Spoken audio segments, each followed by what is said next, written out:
Trust in access media is at an all-time low. Gamers are sick and tired of being attacked by the activists within the industry, and then these very people praise games for the wrong reasons and trash games simply because they might have a sexy female character in them, or they dare to not have enough inclusion. And of course, the Game Awards is an event that a lot of people don't care about. It's just an event where a lot of individuals in the industry get together to pat themselves on the back, but this year is a little different because they are facing major backlash over the fact that they are allowing DLCs, expansion packs, and remakes and remasters to be nominated in all categories. But to top that off, I have now figured out that they are in fact hiding the jury list. I have a few different things to show off, but before I get into the topic, if you enjoy the content I create, check out the links in the description, join the community in my live streams, and consider supporting through Patreon or YouTube memberships. Now, my expectations when it comes to things like the Game Awards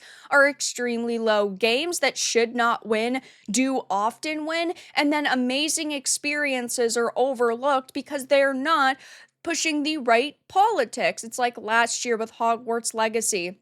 It was not at the event, and it's clear as day because the jury is filled to the brim with activists who absolutely hate J.K. Rowling. They didn't nominate it, and it was a fantastic experience that did deserve to at least be there. I'm not saying win, but at least be there, and it wasn't. And now, of course, they're changing the rules. They decided to announce this on Friday, when on Monday they're releasing the nominee list, so clearly they've had this in the works for a very long time. It looks mighty bad for them, but they announced the Game Awards aims to recognize the best creative and technical work each year, irrespective of the format of that content's release. Expansion packs, new game seasons, DLCs, remakes, and remasters are all eligible in all categories if the jury deems the new creative and technical work to be worthy of a nomination. Now, I do not agree with this decision. While I loved this year Shadow of the Erd Tree, I do not think that it is fair to put that against a brand new game like a Stellar Blade or a Black Myth Wukong, and I do not think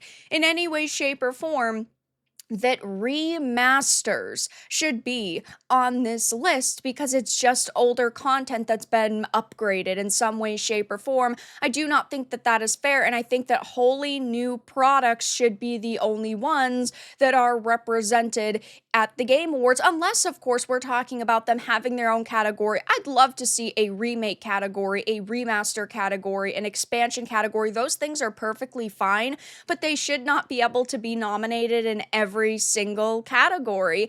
And of course, one major detail here is if the jury deems the new creative and technical work to be worthy of a nomination, and you might be thinking to yourself, who does this jury consist of? And I talk about this every year, and I will continue to do so. It is filled to the brim with the very people who constantly attack us and belittle us and want to destroy this industry. It is typically filled to the brim with the worst people. Now, this is in fact, as you can see, an archive from June 2023. So last year, we had the voting jury page up. As you can see, there's news outlets galore, Easy Allies, Digital Trends, Ars Technica, IGN, Inverse, LA Times, GameSpot, Polygon, PC Gamer, The Verge, Vice. You, of course, have VG247, The Guardian. I mean, it is a very hefty list, as you can see. So we're talking about journalists, activists being able to have a say in what gets nominated and what wins, because if you did not know, when it comes to the Game Awards, they have this voting jury consisting over 100 video game media and influencer outlets, but as you can see, the winners are determined between the jury, which counts for 90%, and the public voting is a mere 10%, which is such a slap in the face to gamers. But they've decided this year to actually hide the jury list. Now, I do not know when this happened because throughout the middle of the year, there were not really any archives to show, but they aren't doing that. this year. I think because they recognize the fact that gamers are so furious with the mainstream media and all of these access outlets are losing their influence and they do face a lot of scrutiny. So they probably are like, well, we're going to protect these journos, which is ridiculous. If their votes are going to count for 90% in totality, they need to be listed publicly. But as you can see right here at the bottom, this is the web page as of right now. It says about future class, FAQ, contact, privacy, term subscriptions. But if you go to last year's page in 2023, right here, clear as day, there is a jury page, and then there is this archive that shows the voting jury. So they are hiding this list this year, which is absolutely terrible, in my opinion. Gamers just want more transparency. That is a big part of the movement of Gamergate too. People want transparency, they want consistency, and by doing this, it just shows that these people like Jeff Keighley do not give a fuck about how gamers actually feel. Because if they did, they would have content creators, YouTubers. I'm not sitting here saying myself by any means, but there are content creators who are large within the industry who would be affiliated with this event. They would have this jury public, but no, instead, they're more worried about protecting the shills that constantly push these games. And if you do not know, of course, the Game Awards has this big old list of filled with people called the advisory board. Individuals like the president of Activision are there, Kojima, the CEO of AMD, the president of EA. I mean, Doug Bowser, the list goes on and on.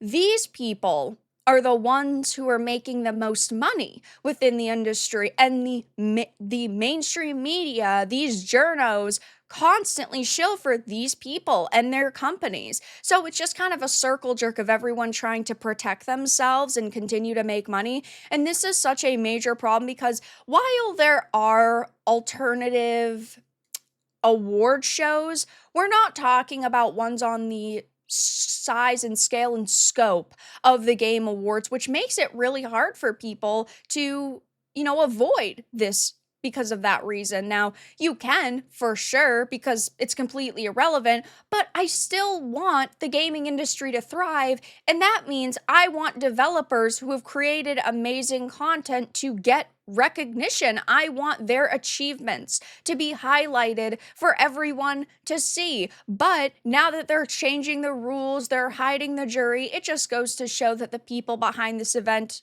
really do not care about what gamers have to say. Not that they did in the first place, because again, our votes have only ever counted for 10%, which is fucking absurd, but they're just continuing to dig themselves deeper in this hole of irrelevancy, and it's not going to get any better for them. So I will keep my eye on this because maybe they will decide to change their tune and release this jury list, but the jury list has never been gone before, and suddenly it is, which is mighty suspicious and just shows that the people running the Game Awards are just trying to protect their own. But that's all that I really had to discuss in this video. Let everyone know your thoughts in the comments below. If you enjoyed this, give it a like, and if you didn't, give it a dislike. I appreciate your support either way, but I'll talk to you all again in the next video really soon.